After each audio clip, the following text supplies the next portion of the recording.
ಐತಿಹಾಸಿಕ ಲಕ್ಕುಂಡಿ ಗ್ರಾಮದಲ್ಲಿ ಚಿನ್ನದ ನಿಧಿ ಪತ್ತೆ. ಗದಗ ಜಿಲ್ಲೆಯ ಗದಗ ತಾಲೂಕಿನ ಐತಿಹಾಸಿಕ ಲಕ್ಕುಂಡಿ ಗ್ರಾಮದಲ್ಲಿ ಚಿನ್ನದ ನಿಧಿ ಪತ್ತೆಯಾಗಿದೆ.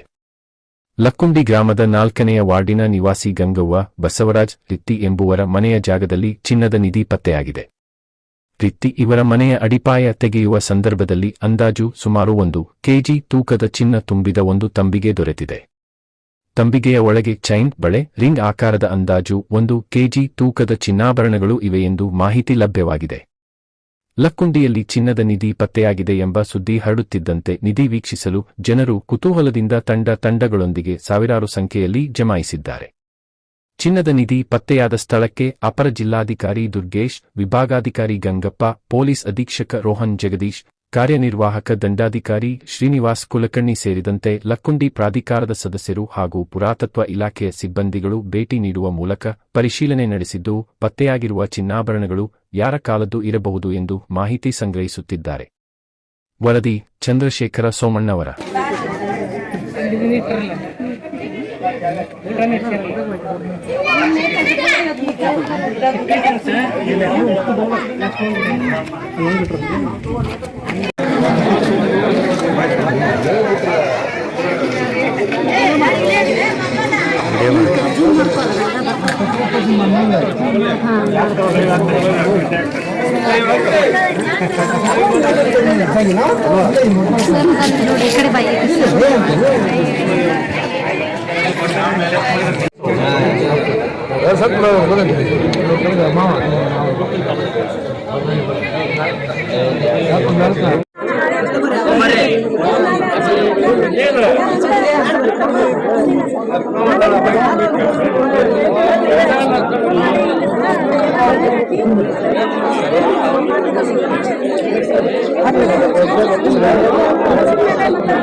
ಹೇಳಿ ಅದನ್ನೆಲ್ಲ ನಮ್ಗೆ ನಂತರ ನಮ್ಮ ಎಚ್ ಕೆ ಪಾಟೀಲ್ ಅವ್ರ ಸರ್ಗೆ ತಿಳಿಸಿ ಅವ್ರ ಮನೆ ಕಟ್ಟಕ್ಕೆ ಒಂದು ಅವಕಾಶ ಮಾಡಿಕೊಡ್ರಿ ಅಂತ.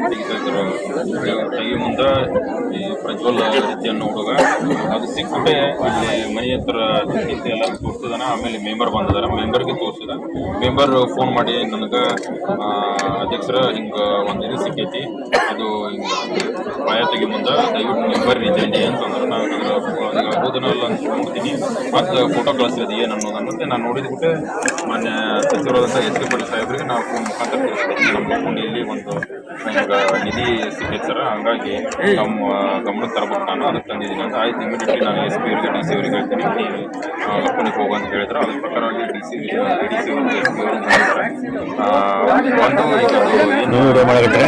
ಗುಡಿಯಾಗಿಟ್ಟಿದೆ ಪ್ರೊಸೀಜರ್ ಪ್ರಕಾರ ಅದ್ರ ಪ್ರಕಾರ ಫೋನ್ ಮಾಡಿ ಸರ್ಕಾರಕ್ಕೆ ಸರ್ಕಾರಕ್ಕೆ ವಾಲಂಟಿಯರ್ ಆಗಿ ಆ ಹುಡುಗ ನನಗೆ ಏನಾದರೂ ಮಾಡ್ಬೋದಿತ್ತು. ಅದನ್ನು ಸಿಕ್ಕಿದೆ 1 ಕೆಜಿ ಮಗರ ಬಟ್ ಅವನ ಪ್ರಾಮಾಣಿಕತೆ ಮತ್ತು ಮೆಂಬರ್ನು ಇಲ್ಲ, ನಾವು ನೀವು ಕೂಡ ಇದನ್ನ ಮಾಡೋಣ, ಯಾರಿಗೂ ಇದನ್ನ ಪ್ರೋತ್ಸಾಹ ಮಾಡೋದು ಅವರು ಹೇಳ್ಬೋದಿತ್ತು. ಅವರು ಕೂಡ ಒಂದು ಜನಪ್ರತಿನಿಧಿಯಾಗಿ ಅವರು ಏನು ಕರ್ತವ್ಯ ಇತ್ತು ಅದನ್ನು ಮಾಡಿ ನನಗೆ ಫೋನ್ ಮಾಡಿದ್ಬಿಟ್ಟು ನಾನು ಇಮಿಡಿಯೇಟ್ಲಿ